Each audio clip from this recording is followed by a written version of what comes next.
Bismillahirrahmanirrahim. Assalamualaikum warahmatullahi wabarakatuh. Alhamdulillahirabbil alamin. Wassalatu wassalamu ala asyrofil anbiya'i wal mursalin sayyidina maulana Muhammadin wa ala alihi washabbihi ajmain. Alhamdulillahirabbil alamin. Bapak Ibu sekalian yang ulun hormati, jamaah Masjid Asy-Syifa Rumah Sakit Ulin. Di sini ulun lihat pengurus masjid lengkap kecuali satu ya kelihatannya. Mas Sori kebetulan tadi malam ya ibunya meninggal, jadi mari kita doakan bersama semoga husnul khotimah ya, diterima Allah Subhanahu wa taala, ditempatkan di tempat terbaik di sisi Allah Subhanahu wa taala.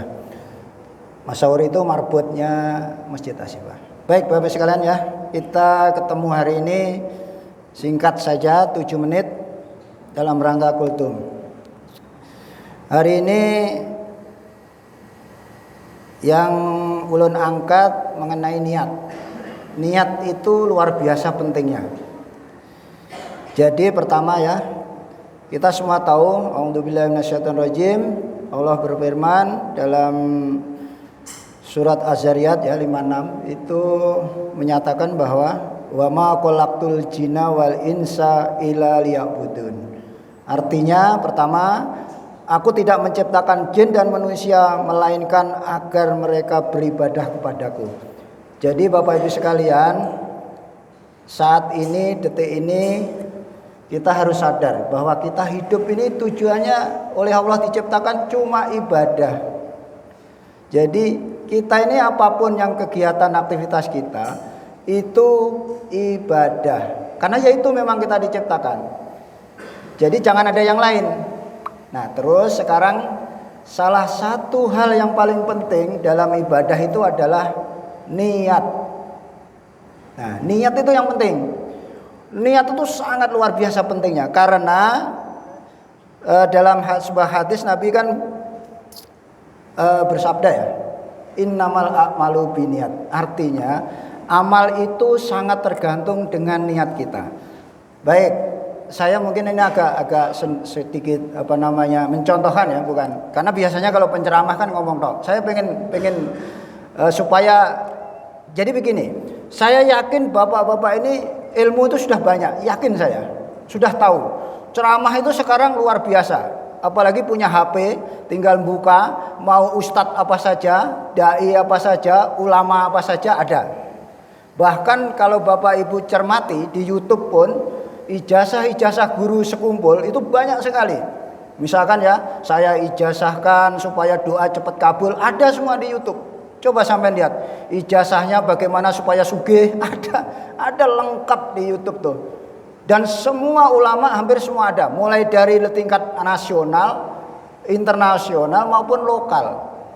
Ya, misalkan Bapak Ibu belajar hikam, guru Bahqi itu lengkap dari hikam pasal hikmah 1 sampai lengkap. Gus Baha ada juga hikam, Buya Yahya ada. Nah sekarang tinggal kita cari. Nah sekarang saya akan membahas niat. Jadi gini Bapak sekalian, niat itu menjadi penting karena akan menunjukkan kedudukan kita. Kita posisinya di mana? Setelah keluar dari masjid ini, saya yakin Bapak Ibu nanti bisa tahu saya ini termasuk yang tingkat mana gitu ya. Baik, tapi saya pengen mencontohkan. Ini contoh Bapak Ibu sekalian ya,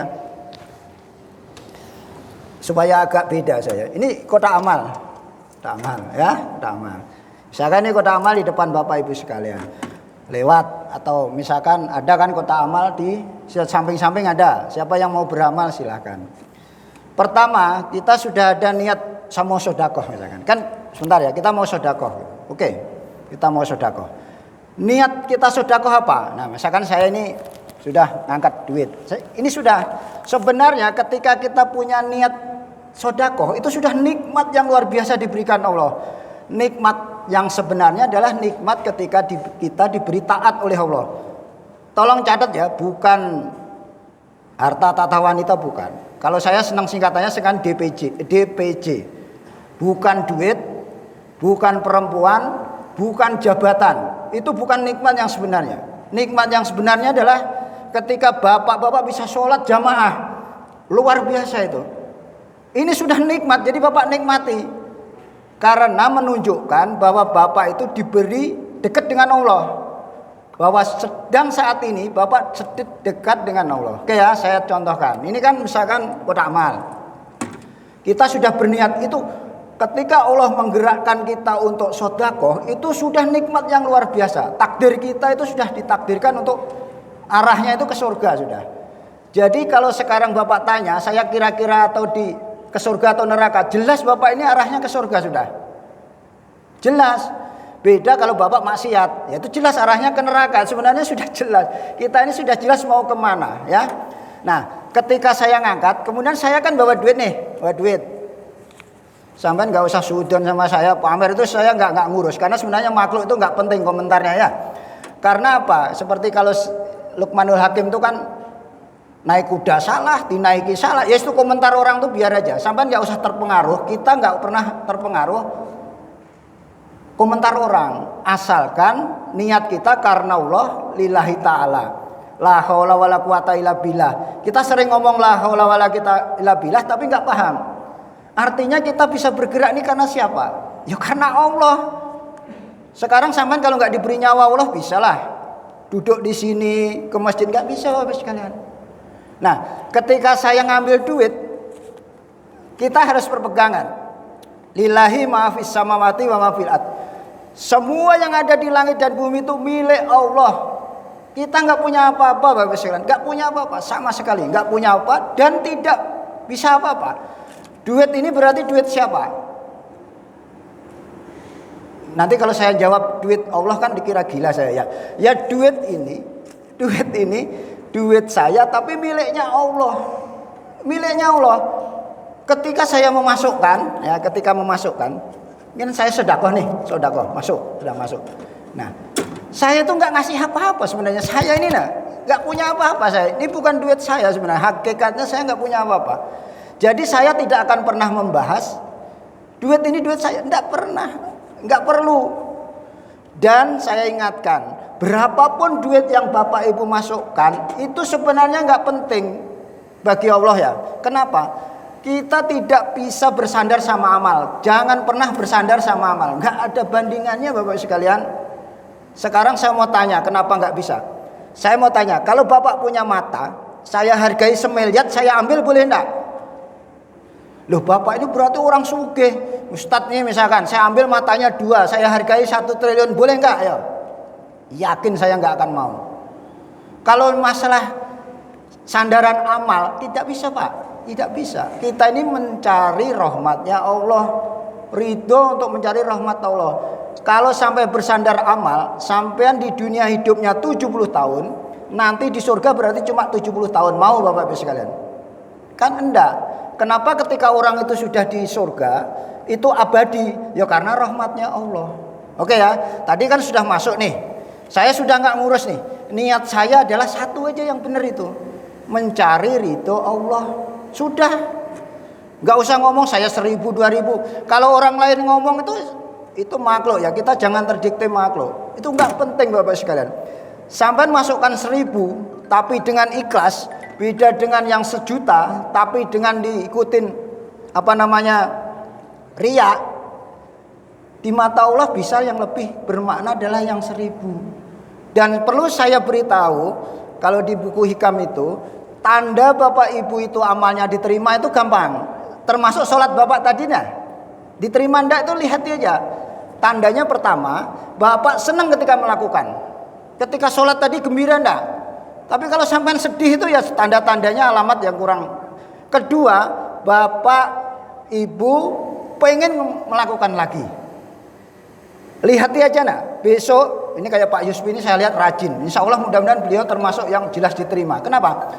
Karena tiap hari ke masjid, artinya ketika hari ini ke masjid gembira, besok pengen lagi. Saya jamaah lagi sama jamaah lagi. Nah itu tanda Bapak Ibu harus gembira itu. Bahwa amal Bapak Ibu diterima. Itu tandanya. Nah, kalau di dalam ulama-ulama itu ya, terutama dalam kitab hikam itu jelas tanda atau amal yang pasti diterima, ini tolong dicatat penting, adalah amal yang Bapak Ibu lupa. Kalau Bapak Ibu masih ingat-ingat terus, dulu saya hutangi, dulu saya bantu, ya alamat aja sudah. Karena ketika lupa itulah yang benar-benar insya Allah pasti diterima. Kenapa? Karena kalau nggak lupa itu mesti ngundat-ngundat ya. Artinya apa ya? Ngungkit-ngungkit. Oh dulu saya, nah, kan saya sudah bilang ini bukan duit saya Pak, bukan duit saya. Kok sampean ngungkit-ngungkit? Memangnya sampean punya apa? Kita nggak punya apa-apa, semua milik Allah. Secara hakikat semua milik Allah. Allah cuma menitipkan dan sebagainya. Oke ya. Nah sebelum saya akhiri, nanti Bapak Ibu cek sekarang. Orang dalam ibadah itu ada tingkatan. Ini cara mudahnya aja supaya lebih aplikatif. Pertama, tingkatan ibadah pertama nanti sampai cek sampai masuk golongan mana nih? Adalah golongan pedagang. Sudah, golongan pedagang itu kalau beramal minta untung. Yaitu ya Allah saya minta surga. Itu pedagang.